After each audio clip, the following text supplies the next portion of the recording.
Hi everybody, this is Denise with PurplePaperParadise.com, and today I'm going to show you another way that you can use your SVG files. Instead of just as a cutting file, you can actually use them as a graphic file. And I've got here on the screen the PDF that comes with the SVG files when you buy them from Lettering Delights. I believe that this technique will also work with SVG cuts, but I haven't tried to use their files for this yet. But I always notice when I got this PDF that the colors and everything that they picked for these were so nice, and it would be nice if we could use them as a graphic as well. I do some occasional digital scrapbooking, so I thought, oh, this would be so great if I could use them as a graphic and as an SVG. Well, it turns out that I can. So I want to show you here how I do that. I've got on my screen here is a program called Inkscape. Inkscape is a free program that you can download from the internet, and I just opened up one of those Gnome SVGs. And I'm going to go ahead and just draw a box around him and select all the parts. And then I'm going to go up to File and Export Bitmap. And from here I can go ahead and select what I want to name him at. I always try and keep my DPI at 300 or more. So that way, no matter what's, if I print them out really big, I can always get a nice clean image. It doesn't become too pixelated. And then I'm going to go ahead and select export, and it's asking me this because I actually already created this one, but I'm going to go ahead and say yeah, replace it. And now you may be wondering, well, what can we do with that? Well, I'm going to take you over now to Photoshop Elements 8. This is a photo editing software, and I'm pretty sure that probably any photo editing software that you have is probably going to be able to do about the same thing. But what I did here was I started a new file, and I've got it at 5 1/4 by 4 inches, so about the size of a regular A2 size card front.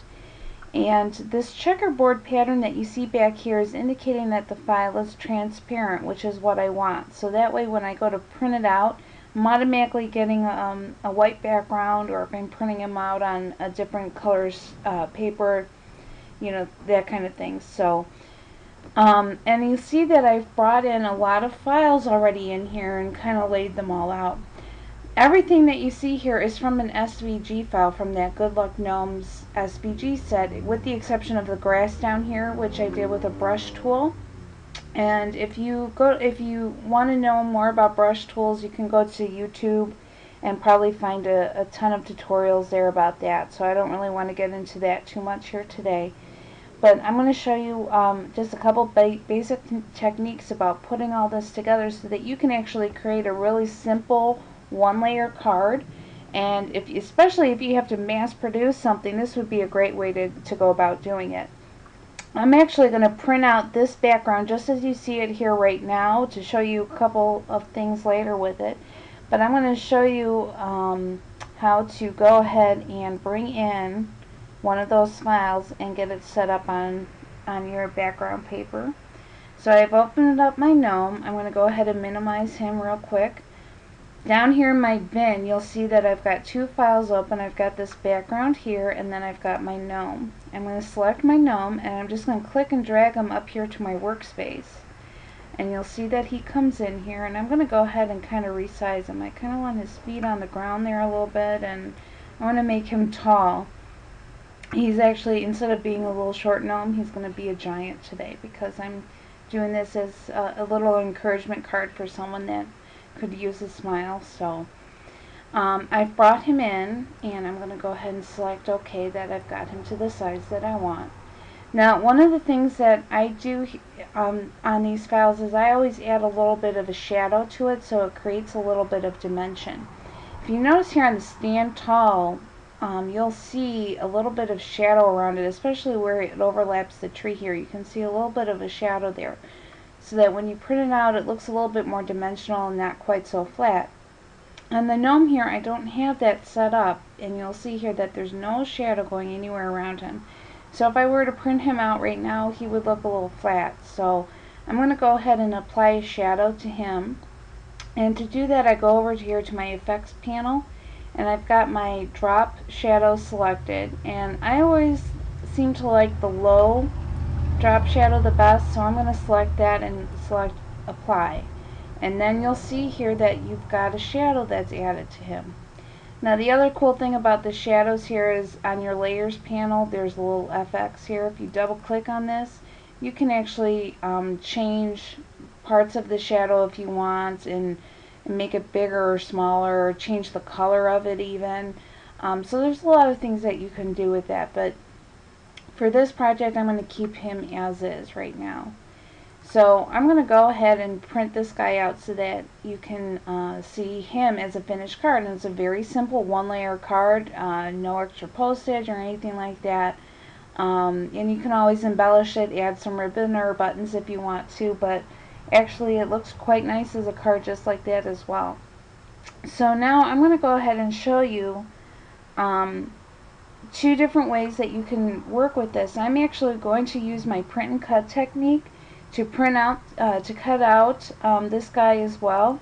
And let me just show you real quick what I mean. I'm going to open up Make the Cut here, and I'm going to go into Pixel Trace, and I'm going to select my gnome, and we're going to go ahead and select our threshold up to like 254, because he's got that white beard there, and there he is. And I'm going to set image as texture and select import.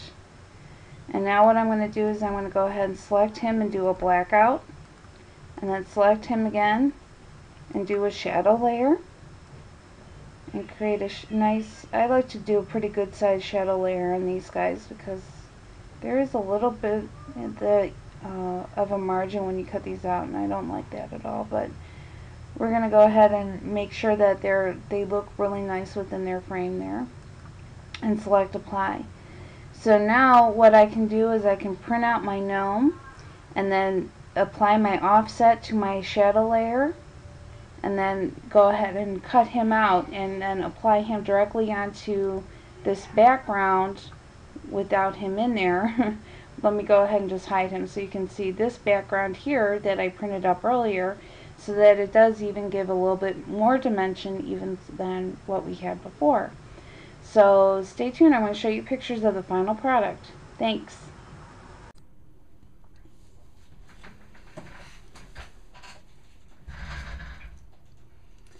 Hi everybody, I want to show you what this looks like when you use your SVGs as ping files and you print them up.